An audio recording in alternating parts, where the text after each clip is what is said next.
Hi there, I'm Kimberly Van Hooser, your host. If you have been listening to my podcast for a little while, then you know that I offer one to one private practice coaching. If you are looking for just a general overall assessment of your private practice, so I can help you identify what areas you really need to hone in on and focus in order to take your private practice to the next level, or if you have specific areas that you already know you need help in, like whether or not your website is drawing in your ideal client, figuring out who your ideal client is, understanding where you might need to change or shift your mindset so it's in alignment with God's vision for your practice, developing a vision for your private practice, developing a marketing plan, understanding where your ideal clients might be looking for therapy, and then what's going to really connect them with you and make them decide to book that first session.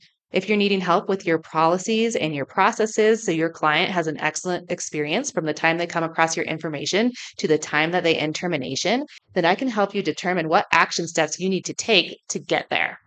I can help you figure out financially what you need to be charging per session in order to have a sustainable practice. And then how are you going to actually attract and draw in clients who are able to pay that fee?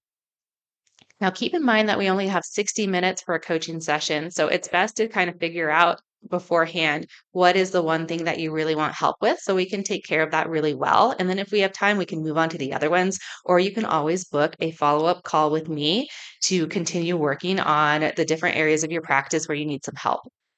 After our coaching session, I do send you the Zoom recording so you have it to reference, and I will send a follow up email 1 week later where I'm just checking in with you on your action steps and your goals to help hold you accountable and to clarify if there is any need. And then if you do need more support, then we plan a time when we can schedule to do that. I've really been enjoying the privilege and ability to work with clients one on one and help them develop the private practice that God has placed on their heart. So if you are interested in booking a one-to-one private practice coaching session with me, I do have my Calendly link listed in the description of the show below. You're also welcome to email me at kimberly@kimberlyvanhooser.com. If you are able to snag one of my 60-minute coaching sessions before the end of December, then you can get that at a rate of only $97. I am filling up very quickly, and I know by the time this podcast launches, I might not have any spots left. If you don't see anything on my Calendly, you can always email me and get added to my waitlist in case I get an opening, or you're welcome to book with me in January. It will just be at a different rate. So, as we're getting close to the end of the year, stay tuned for this current episode where I will share 4 different things that I think are really important for every clinician to do at the end of the year. Hey, Christian therapist, are you craving a counseling career that aligns with your faith and actually supports your well being? Welcome to the Prosperous Christian Therapist Podcast. I'm Kimberly Van Hooser, Christian therapist, private practice owner, and business coach for mental health professionals like you. In this podcast, you'll get practical strategies and faith-led guidance to help you build a thriving private practice, one that serves your clients well and makes an impact for the kingdom of God. So what are you waiting for? Grab your notebook and join me for today's episode. Welcome back to the Prosperous Christian Therapist Podcast. I'm your host, Kimberly Van Hooser. I'm a licensed marriage and family therapist with a Christian counseling private practice based in Colorado. I also offer private practice coaching to Christians in the mental health field who are wanting to start or grow their private practice in a way that aligns with their faith and makes an impact for the kingdom of God. We are in the midst of the holiday season, and 2025 is coming to a close very quickly. So, I just wanted to utilize this episode to share and highlight the things that I think are really important for clinicians and private practice owners to make sure that we're doing annually. And at the end of every year and the start of a new one is a great time to serve as a reminder to make sure that we are staying up to date on these things that I'm going to share about. So, the first thing that I would highly recommend that you do is make sure that your bookkeeping is all caught up for this year. Hopefully, this is something that you are doing monthly. At the bare minimum, I would say quarterly. If you find that you have trouble keeping up with your accounting and bookkeeping, I would highly recommend that you outsource that to someone. But even if you do outsource, I do think it's best practice to make sure that you take time personally to review your books just to account for any mistakes that might have been made and also just for awareness of the cash flow of your business. It's good to have some level of awareness of what you're bringing in, what you're spending every month, just to know even what your needs are going to be for the next year. So we do have quarter four taxes due January 15th. And then, of course, your annual taxes will be due April 15th. And trust me, you do not want to be scrambling come April trying to get all your books up to date for 2025. So try to stay on top of that. This is a good time to make sure in the next few weeks here that you get all caught up on your bookkeeping and accounting. The second thing I would highly recommend is taking time just to review your paperwork and your intake documents. I'm always surprised at how out of date my paperwork can be, even if it's just been a few months. I've had a lot of changes in my private practice over the years. So sometimes it's just something like needing to update an address, but sometimes I'll make changes to my policies because I need something to work a little bit more efficiently. And I had forgotten to go back through and update my paperwork. So at the start of a new year, it's a really great time to make sure that you read through your paperwork, make any important changes that need to be made, including any new laws that might need to be included in your informed consent based on your board. And then to resend those to current clients so they have time to review the policies, make sure they're still on board with them, and all of your paperwork on file is up to date and accurate. The new year is also a great time to implement any new fee increases that you feel you need to do. I do believe as therapists, we need to be better about raising our fees more regularly because cost of living increases, things get more expensive. And if we're keeping our fee at the exact same amount, that just means that we need to work harder or see more clients in order to cover these increased costs. So it's actually okay and beneficial as a therapist to raise your fee, but it's important to have a rhythm and routine and structure for how to go about doing that.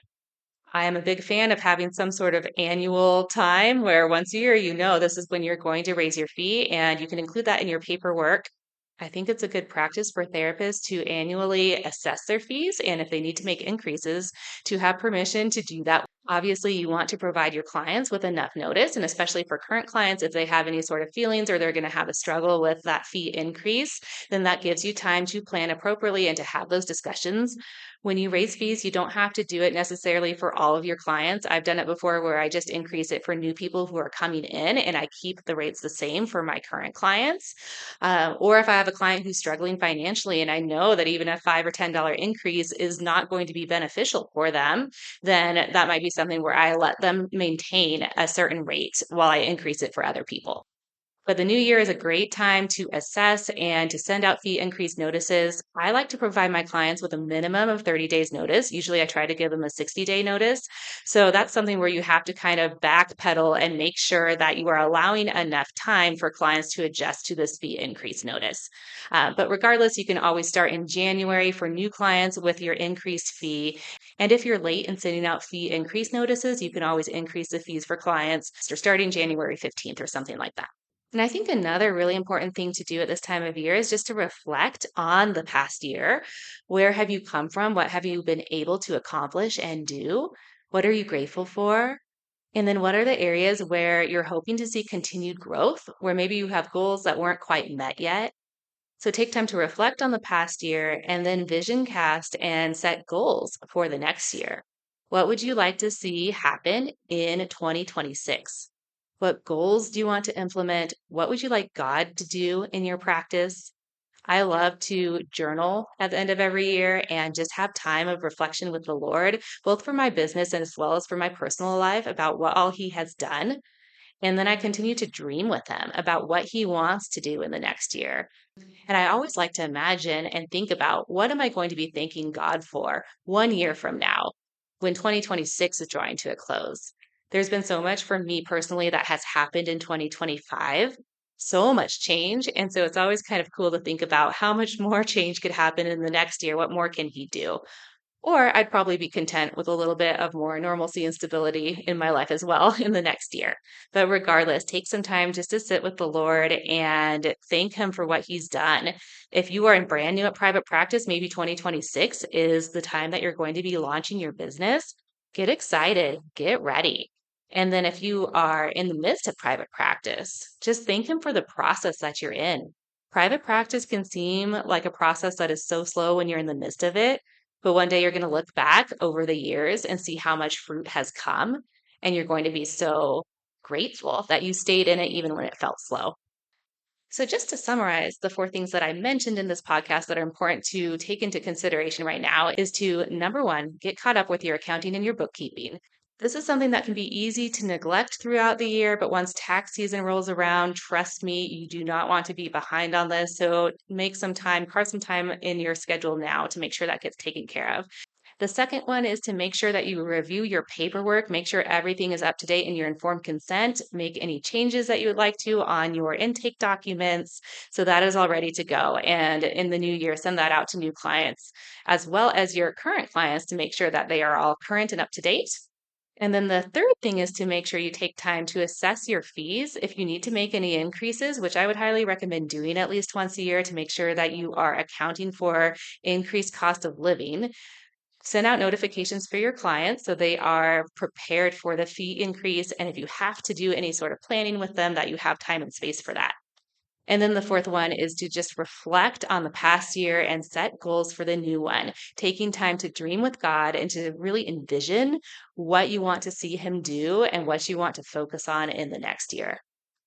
So I know this is one of my shorter podcasts today. Hopefully, it still gives you a few nuggets of wisdom and things to think about as the year draws to a close. I wish you a very Merry Christmas and a restful holiday season. If you are interested in doing some one-to-one private coaching with me, I will drop my information and scheduling link in the notes below. I do have a $97 coaching offer that ends in December. I know we're getting pretty close here. So at the time of recording, I do have some slots left, but I'm not sure as this episode drops how much availability I will have.